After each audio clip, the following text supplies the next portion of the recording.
इसी तरह से सामवेद क्या कहता है, ये हम आपके मुख से जानना चाहते हैं। चलिए, आपका धन्यवाद है। जिज्ञासा भी रोचक होनी चाहिए, तभी वक्ता और श्रोताओं को लाभ मिलता है। देखिए, सामवेद परिभाषा पहले क्लियर कर लेते हैं। साम, सा यानी ज्ञान, गीति, और सा और म, सा यानी ऋचाएं, और जो अम, अमन शब्द संस्कृत में होता है, उसको न को हटा के हम अम लगाते हैं, तो अम का मतलब गीति, ऋचाओं को गीति के माध्यम से गाना, गीति के रूप में, गान के रूप में जिस ग्रंथ में प्रस्तुत किया गया है, यानी सारी विधियां हैं, सारा प्रकरण है। सामगान कैसे होता है, और उसमें कैसे ग्राम गान होता है, ग्राम गेय गान होता है, ऊह गान होता है, उह गान होता है। तो जिस वेद में व जिस ग्रंथ में ऋचाओं को गान के स्वरूप में प्रस्तुत किया गया है, वह वेद सामवेद है। सा यानी ऋचाएं, आम यानी गीति, गान, तो गान के रूप में ऋचाएं यहाँ प्रस्तुत है। सामवेद में अपनी जो ऋचाएं हैं केवल 99, बाकी सभी ऋचाएं ऋग्वेद से हमें मिल जाती है। अच्छा। तो यानी ऋग्वेद में जो मंत्र भाव गंभीर्य थे, जिनमें भाव कुट करके भरा था, ईश्वर समर्पण, ईश्वर प्रार्थना परक जो ऋचाएं हैं, इन ऋचाओं को संग्रहित करके सामवेद नामक एक ग्रंथ का निर्माण किया गया। और उसमें क्या होता है, ऋग्वेद में भी तो स्तुतियां की गई थी उन्हीं ऋचाओं से, लेकिन सामवेद में गान के मतलब ताल लय के साथ भाव गांभीर्य मंत्रों का प्रस्तुतिकरण है। वहां बेसुरा था, यहाँ भाव प्रधान ताल भाव सब।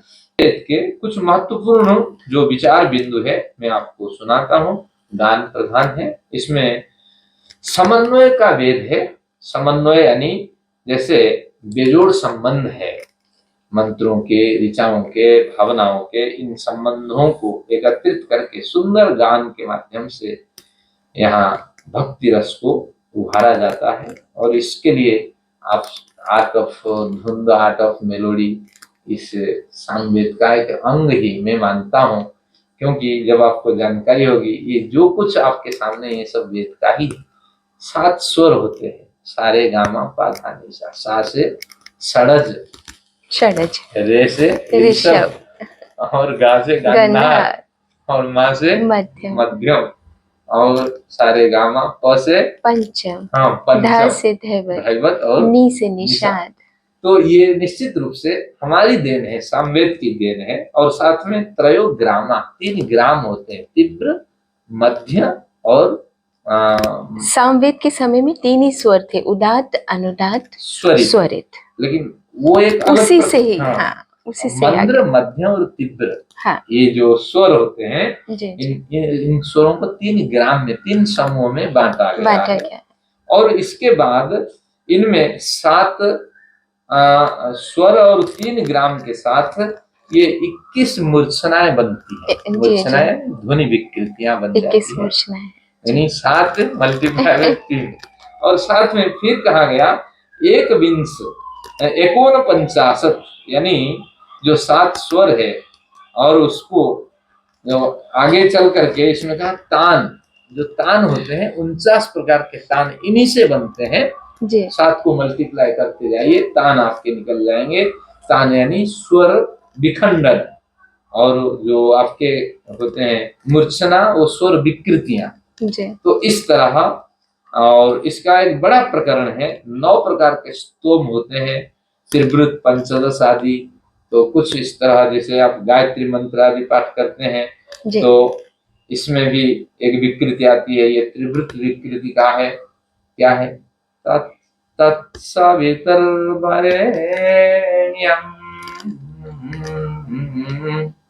भर्गो देवस्य धीमहि धियो यो न प्रचोदयात्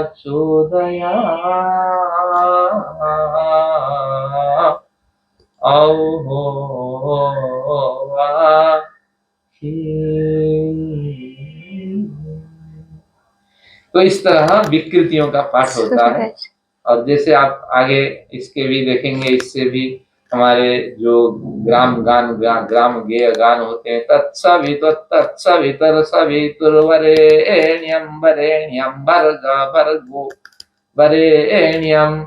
इसका मतलब है उस सविता देव के वरणीय तेज का हम ध्यान कर रहे हैं। बार बार वरणीय पे प्रभाव डालने से मन में भावनाएं, हृदय में भावनाएं उठती है। ईश्वर के तेज कभी भी हमें निराश नहीं करने वाला है। उस ईश्वर से हमारा संबंध है जो दिव्य तेज के माध्यम से हमारे कल्याण कर सकता है।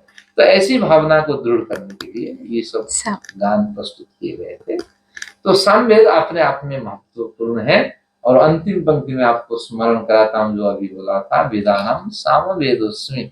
हमारे कन्हैया लाल को सामवेद बड़ा प्यारा था और इसका प्रमाण व्यास जी से मिलता है। कृष्ण को इतना श्रेय किसने दिया? व्यास ने दिया। कृष्ण के बारे में हम तो कुछ जानते ही नहीं थे, लेकिन व्यास जी सारे श्रेय के धनी हैं। और व्यास जी को कितना सुनाया होगा कृष्ण ने गान, काश हम कभी सुन पाते। बिल्कुल बिल्कुल, बहुत सुंदर। सामवेद भी आपने उसी तरह बहुत आसान भाषा में और सुंदर तरीके से हमारे दर्शकों को बताया। और अब अथर्ववेद की बारी आती है, तो ये भी हम आपके मुख से जानना चाहेंगे। चलिए, पुनः धन्यवाद आपका। और ये वेद की कड़ी में अंतिम वेद है। अथर्ववेद में 5977 मंत्र होते हैं। यानी चारों वेदों के मंत्रों की बात करें, 20,379 मंत्रों वाला ये वेद है। और इतने मंत्रों में हमें जीवन जीने के बड़े मार्ग मिलते हैं। अथर्ववेद अंतिम चरण का संग्रह है। और अथर्व इसका नाम क्यों है? थर्व यानी कंपन, कांपना। अच्छा। और अथर्व न कंपना, न कांपना, यानी गतिहीन स्थिरता युक्त विचारों से जिन ऋचाओं ने एक ग्रंथ का निर्माण किया है। यानी वेद के मंत्रों के विचार जो थे उस समय, वो गतिहीन और स्थिरता, न डावा डोलने वाले विचारों से युक्त थे। यानी सिद्धांत इदम इत्थम, यानी ये निश्चित 100% आपको सफलता देने वाले सिद्धांत है।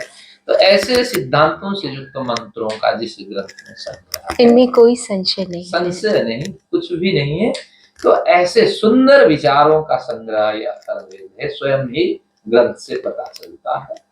और अथर्व का कुछ आध्यात्मिक परिभाषा भी अथर्ववेद की। अथ और बाक, इस तरह अथर्ववेद का एक ब्राह्मण होता है गोपत, वो प्रस्तुत करता है। इसका अर्थ है अर्बाक यानी समीपस्थ, हमारे निकट में। कौन कौन है? देखिए, हमारा मन है जी। और जो मैं जो बोल रहा हूँ, ये मेरे बुद्धि के साथ अहंकार अपने विचार प्रस्तुत कर रहा है आत्मा की ऊर्जा से। यानी अंदर, बाहर तो इंद्रियां हैं, अंदर कुछ चल रहे हैं, मन बुद्धि चित्त अहंकार। और इनको ऊर्जा कहाँ से मिलती है? अंदर भी कोई एक आत्मशक्ति बैठी हुई है। तो समीपस्थ इन मन बुद्धि अहंकार इंद्रिय और आत्मशक्ति के साथ अर्बाक यानी विद्यमान इन आत्मशक्तियों के साथ जो वेद संबंध स्थापित करा देता है, यानी मन बुद्धि चित्त अहंकार और आत्मा का बहुत निकट अर्बाक संबंध स्थापित करने के कारण इस वेद को अथर्ववेद कहा गया है। तो इस परिभाषा से दो बातें स्पष्ट हो जाती है। ये तो निर्भ्रांत विचार देने वाला वेद है, और साथ में हमें आत्म कल्याण की ओर ले जाने वाला ग्रंथ है वेद यानी ज्ञान। तो इस तरह अथर्ववेदों का अध्ययन करना चाहिए। स्वयं ही अथर्ववेद के परवर्ती ग्रंथों ने अथर्ववेद की बड़ी प्रशंसा की। एक पंक्ति आती है, यस्य राज्ञो जनपदे अथर्वः शांति पारगः, यानी जिस राजा के जनपद में, नगर में अथर्ववेद के ज्ञाता रहते हैं, निवसत्यपि दत्त राष्ट्रम वर्धते निरुपद्रवम, वह नगर उपद्रव से रहित रहता है। उपद्रव यानी बाहरी शत्रुओं से अनाक्रमित रहता है। बाहरी शत्रु वहां आक्रमण नहीं कर सकते, वहां बीमारी भी नहीं फैल सकती। तो तात्पर्य यह है, ये वैज्ञानिक साधना का वेद है और सामरिक शिक्षा देने वाला वेद है, आयुर्वेद का जनक है। तो इस तरह अथर्ववेद, इस पंक्ति से आप फिर आगे कहा तस्माद राजा विशेषेण अथर्वाणम जितेंद्रियम, इसलिए राजा को जितेंद्रिय अथर्ववेद के विद्वानों को दान सम्मान सत्कार नित्यम समभिपूजे, दान सम्मान सत्कार के साथ अपने नगर में बसाना चाहिए। तो केवल प्रशस्ति से आप अनुमान लगाएं इस वेद में क्या क्या नहीं होगा। और ये 5977 मंत्रों का संग्रह है, तो निश्चित रूप से हमें बहुत कुछ ज्ञान देता है। कुछ उदाहरण मैं आपके सामने रखता हूँ। आत्मविद्या, इसमें अभी चर्चा हुई। प्राण विद्या, प्राण को आप कैसे नियंत्रित कर सकते हैं, तो प्राण अच्छा। नियंत्रण का सुंदर उदाहरण है आपका व्यायाम। अगर व्यायाम नहीं होगा तो आपकी प्राण शक्ति कमजोर हो जाएगी। प्राण शक्ति के कमजोर से शरीर निष्क्रिय हो जाएगा। तो व्यायाम कर्म में नहीं आ पाएगा। व्यायाम पे बड़ा बल देता है। फिर ब्रह्म विद्या यानी ईश्वर प्राप्ति का क्या क्या साधन है। तो फिर आयुर्वेद, यहाँ ज्योतिष भी मिलता है और विज्ञान भी मिलता है। तो इसके साथ अनेक अध्यात्म विषय भी यहाँ प्राप्त होते हैं, कुछ ग्रहण नहीं। तो निश्चित रूप से ये वेद हमें ऐसे बढ़िया विचार देते हैं। साथ में बहुत कुछ वैज्ञानिक तत्व इसके अंदर विद्यमान है। ज्योतिष का जो सिद्धांत आज चलता है, आज कौन सी तिथि है, प्रतिपदा है, पूर्णमासी है, चंद्र ग्रहण है, तो ये सारे विषय ये अथर्ववेद के विषय होते हैं। तो ऐसे जो वैज्ञानिक ग्रंथों में एक प्रमुख ग्रंथ है, आदिम ग्रंथ है अथर्ववेद, इसका अध्ययन हमें करना चाहिए। पंचांग भी इसी के आधार पर बनता है। अच्छा। जो उस समय ऋषियों ने 28 नक्षत्रों की गिनती कर ली थी और उनके आकार प्रकार भी निर्धारित कर दिए थे। अश्विनी नक्षत्र, ये 12 नक्षत्रों की जोड़ी है, ये अथर्ववेद करता है। ऋषियों को ऐसा अनुभव था। आज भी देखते हैं अश्विन नामक नक्षत्र में 12 छोटे छोटे नक्षत्रों का एक झुंड बना होता है और उसको हम दूर से जब देखते हैं एक बड़ा सा पिंड दिखाई पड़ता है, लेकिन वो 12 नक्षत्रों का झुंड है। तो इस तरह हर नक्षत्रों में कितनी संख्या है, क्या है, ये इसकी देन है। तो ऐसे ग्रंथ को है। बहुत सुंदर। मतलब एक तरह से कहना चाहिए कि हमारे वेद सफल जीवन जीने की एक कुंजी है, जिसका जानना और मानना बहुत आवश्यक है सभी के लिए। और कुछ लोगों को ऐसा कहते पाया गया है कि ये तो सब पुरानी चीज़ें हैं।